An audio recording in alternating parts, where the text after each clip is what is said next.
Beep, beep, beep, beep, beep, beep. Welcome to the Court of the EDI, Jester. We have a Jester special for you, and you know, good people, how I enjoy a Jester special. And in this Jester special today, which has just dropped onto my desk, right, on my desktop, via the Warrior Teachers, is two pieces of news, both of which have the ability to be glorious. And the angels sang in heaven of the gloriousness of two pieces of news, which I'm going to share with you now, right? So let's do it quick. Right, so two, stop beeping at me. It's my computer, it's being, look at me, it's doing. Narcissistic computer. Right. The first one is this, right? And it comes from Hannah Barnes. Hannah, you beauty, who wrote, of course, the seminal book on the Tavistock, Time to Think. Right? Very important. Hannah does extraordinary work in this field. And I feel will one day be rewarded for that in many ways. So my thanks to Hannah for once again being so fastidious in her work. It's fantastic. Thank you, Hannah. And it's in the New Statesman, which I don't particularly like. But there we go. Hey, doesn't matter, does it? Any port in a storm? Get to my age, that's pretty much your life. Right, any port in a storm? People are kind. The Academy of Medical Royal Colleges has been called on to rescue the opening of two new NHS gender identity services for children and young people. Right? Now, that's the sort of main thing. Hannah's title, the title of it, which I presume is done by the Statesman, not by Hannah, is Inside NHS England's Faltering Plan to Replace the Tavistock. Don't you just love the word? Faltering. Right? I want the whole lot closed, you know what I'm like. So, this is very important because actually, I think it affirms for me, I hate that word, it affirms for me something that I've been saying for a long time and proves my bloody point, right? So that's what I'm saying this does for me. That's why I am, to say the least, gushing with joy. You right there, Joy? Yeah. Gushing with joy, right? I am, okay? So here we go. The NHS, once flagship gender clinic, Children's Gender Clinic, the Gender Identity Development Service, or GIDS, based at London's Tavistock and Portman NHS Foundation Trust, has been earmarked for closure since July 2022. The decision followed a Care Quality Commission report that rated the service inadequate, and the interim findings of an independent review of children's gender identity services, led by the paediatrician Hilary Cask, and all power to Hilary there, continuing again with great resilience and fortitude to bring about the correct response through the Cask report, which we all await. GIDS was supposed to have been shut by spring 2023, replaced by the first two of several regional hubs, which I personally think should never open. But that's just me, right? They would be operating under a different name with a more holistic model of care. The spring opening didn't happen. Another target, to have the London-based service open by autumn last year, also came and went. Now, here's the interesting bit for me. The Academy of Medical Royal Colleges, the AMRC, has been called on to try to rescue the opening planned for April this year. Great Ormond Street Hospital, I love the acronym in it, gosh. One of the hospitals that will run the new London-based service was responsible for developing key training materials, but has been unable to produce them on time. What's that about, right? So this is really interesting, right? Because I could produce those materials in a fortnight, right? They've been able to produce... Oh, it's joyous. They've been unable to produce the materials, right? So wait for it. Here we go. The materials which a team of 10 was employed to work on. Are you absolutely bloody deranged? What you do is get somebody who knows all about this gender crap to write the training, right? That's what you do. And then when you get people to give feedback on the structure that's been written, and then tell them to bug off if they're gender nutters, right? It's not complicated. Why have they complicated? This is fence sitting, right? This is fence sitting, and it's delaying the work. Okay. A team of 10. Oh, get in the bin. Honest to God, a team of 10. You produce the damn thing. You go, right, there's the model. Give us your feedback and we'll alter it. Get one person to do it, right? It's just insane. Team of 10. You don't design learning by bloody committee. What you do is you design the learning and then ask the committee to have a look at it. This is basic stuff, folks, right? So, a team of 10, I can't get over it. What's that going to be, 500,000 a year? They were meant to be finalised a month ago, but it's understood the group could not agree on the content.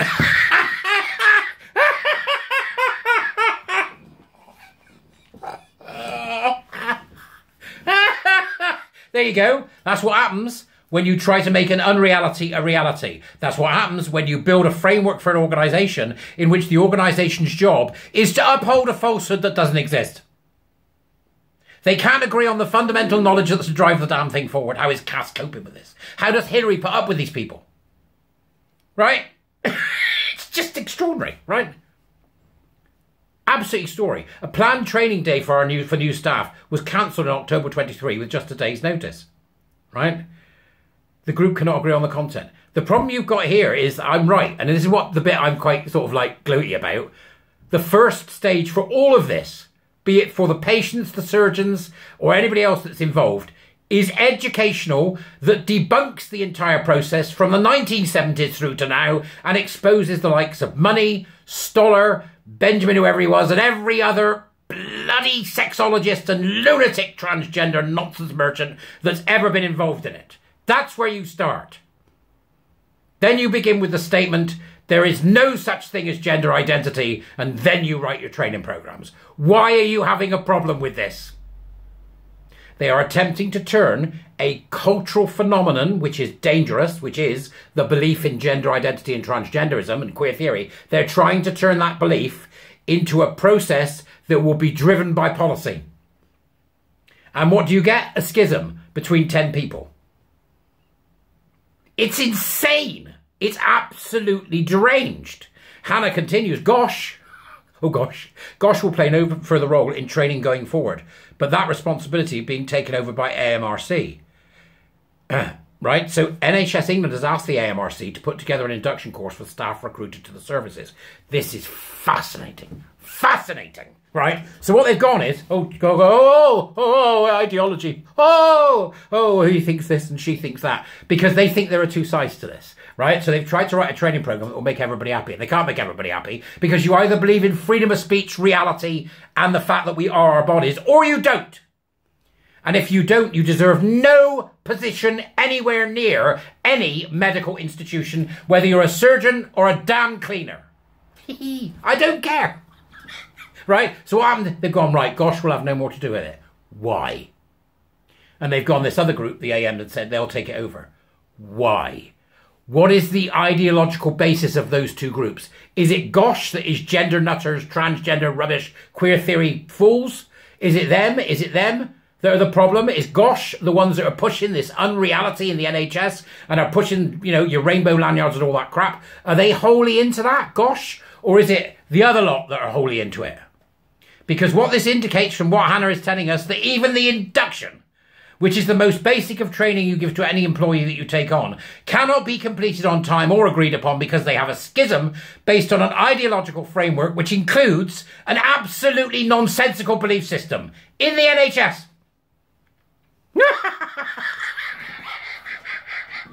I can't believe it. I can't believe it. This is it, laid bare, right there.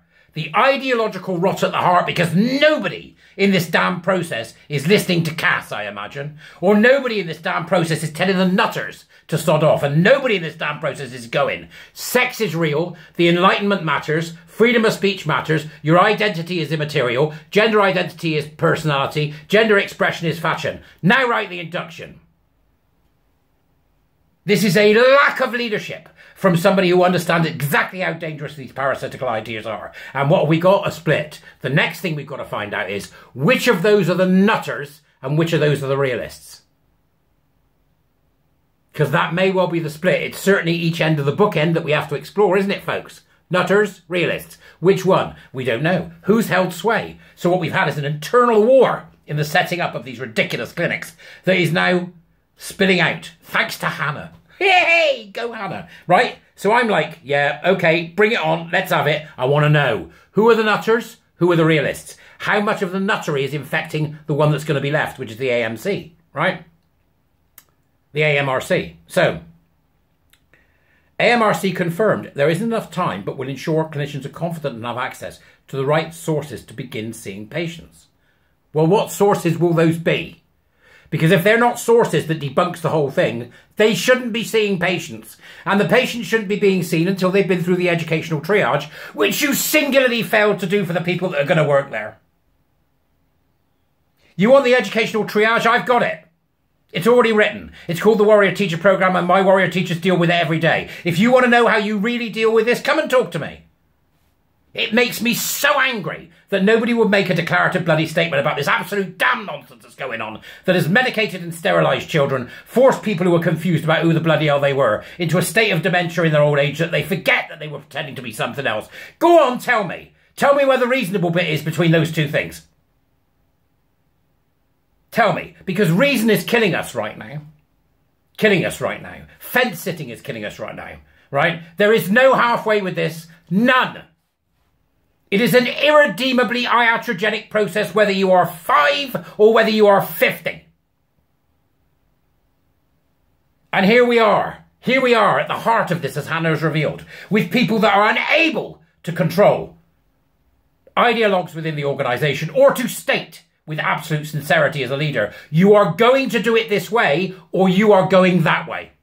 That's what's happened. That's what's held it up, is a lack of leadership and strength of character and the ability to call a spade a bloody spade. That's what's held it up. That's what's held it up. It's appalling the amount of money that's been spent on this. It is public money to appease a group of mad left and liberal lunatics who think that you can override reality with speech. For shame on anybody who is playing in this game. For shame. You are the problem. And I don't care what your leanings are, left or right. If you keep playing this game, we'll end nothing. And we will leave the children at the behest of the ideologues. For God's sake! There it is, laid bare by Hannah. Ah! Laid bare you are in your inadequacy, in your incompetence, in your inability to make a declarative statement that is based upon fact, reason, the enlightenment, and the reality of our sex bodies, and you've done so to appease nutters. And here's what's happened. Here's what's happened. You haven't got the training ready. There's nothing ready because they can't agree on the training. They can't agree on the training because they live in cloud cuckoo land and we live in reality. And they shouldn't even be in the room. Children are being hurt because of your inadequacies. Children are being hurt because of your inadequacies. Women are being hurt because of your inadequacies. Gay children and lesbian children are being hurt. Those who are beginning to understand who they are being taken on a pathway to irredeemable medical harm. And you're fanning about because you can't write the damn induction. You want somebody to write the induction? I'll come and do it for you. I'll write your bloody induction. This is absolute proof that they are ideologically captured and they've now split into 2 tents. Not tents, camps. 2 camps, right? They split into 2 camps. So which one's which? Which part of the ideological capture are we going to take? So what we've got, I imagine, is a bunch of hard left nutters and a few liberal nicey-niceys who sit on the fence. What we haven't got is the presence of a declarative statement that this must end. And it ends. It ends with, we start with educational triage. These kids don't get to see anybody in any of these ridiculous services until they've taken the damn course and understand where this came from and why the invested interests of the likes of Money and Kinsey and all the other perverts that were at the roots of this are the reason they're feeling like they are now. What will it take for this message to get through? What will it take? I'm joyous and I'm angry, right? I'm joyous because we have a revelation, a revealing, and I'm angry because this does not show us a way forward. My thanks to both Hannah and to Hilary, who I think are doing extraordinary work under very different circumstances. And the second part of today's rant is the WHO, the World Health Organization. Now, I don't know whether you know, they got together a bunch of trans nutters, right, to write policy for the world. You know, they've had to give in on one of them. They've already gone, one of these. I don't know, it was spanking its bottom on television or something. They've done something wrong, so they've got rid of them and they said, oh, it's scheduling problems. It's not scheduling problems. You got rid of them because they're an ideological lunatic. That's why you got rid of them. Say so, right? It is time. It is time for every organisation, no matter how big or how small, to say unequivocally, we are done with you and you're going. And it is time for the government to repeal the GRA. It is time for them to remove this nonsense from the Equality Act. And it is time that we went back to a situation where we work on evidence-based ideas. Evidence-based ideas. And the absolute foundation of our society that has been given to us by the Enlightenment. Scientific reason, rational thought. And then, once we've done that, we can eradicate these people from our organisations and just fire them. And if I've got anything to say with it, they'll spend the next 20 years of their life going, do you want fries with that? And on that note, I'll leave you to it.